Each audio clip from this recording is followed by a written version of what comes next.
I'm Dr. Susan Peters with the Michigan Department of Health and Human Services, and today I'll be talking about a multi-agency water exposure.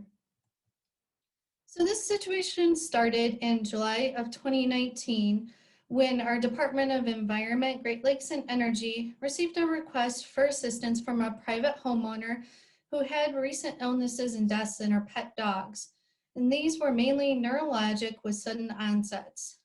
She also reported a GI illness in another family member, and she felt these were all related to exposure to a small pond on the property. So we quickly established communications between our Department of Environment, Great Lakes and Energy, Health and Human Services, Agriculture and Rural Development, as well as the local health department and Michigan State University. At the time, our working diagnosis was that the dogs were exposed to a chemical or toxin, most likely a cyanotoxin. Here you can see a table that encompasses the findings of the dogs involved in this outbreak in late June. The owner reported that both of these dogs had been swimming in the small pond. She was unsure if either one of them had ingested or inhaled any water. Their signs, again, were mainly neurologic.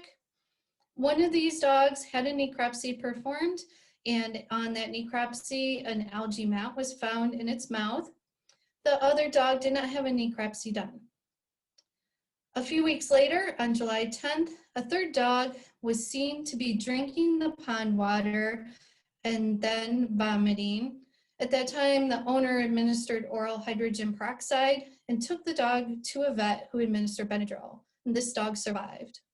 However, unfortunately, when the owner returned home on that same day after the vet visit, she found dogs 4 and 5 suddenly dead in the household. These deaths were unobserved.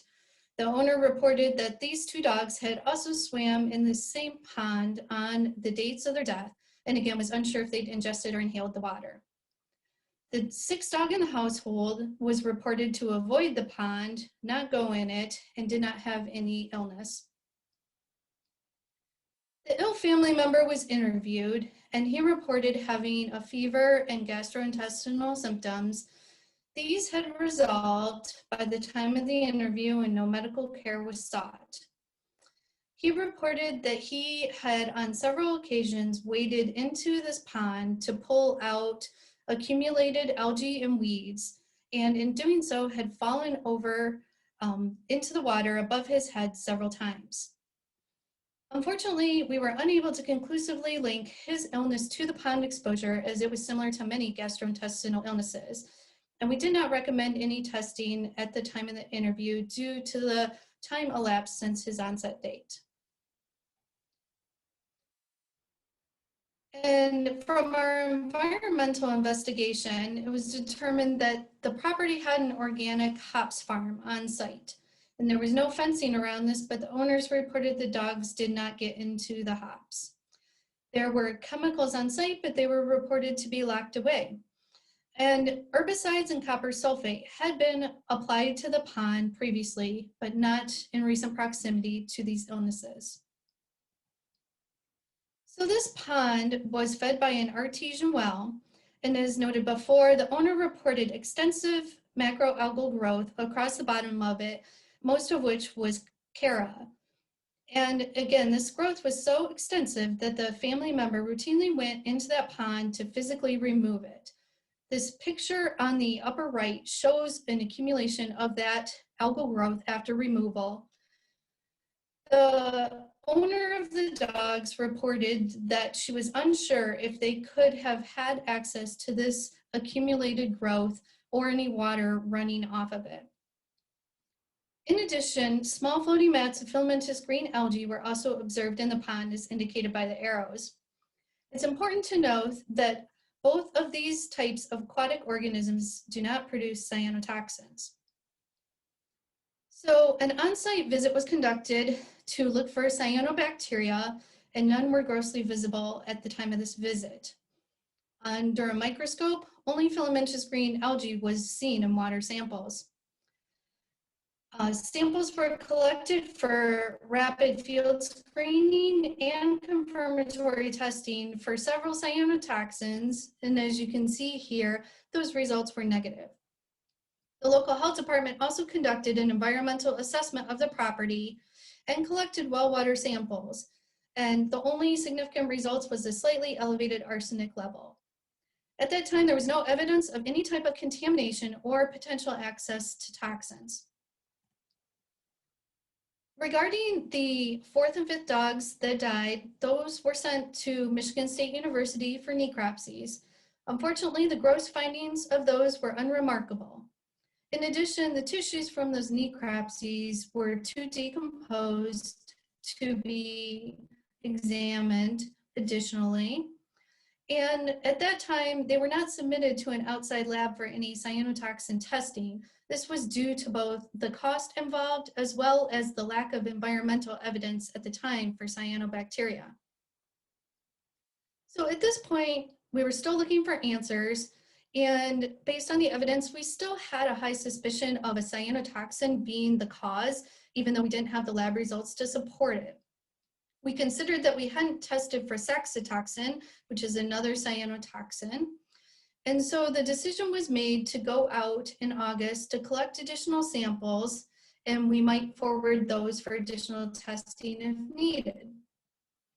And in particular with this sampling, we wanted to mimic any potential conditions that the dogs might have been exposed to. So to mimic the physical removal of the algae from the pond, the staff went ahead and physically disturbed the pond bottom with a rake, and then they collected water samples both before that disturbance and after it.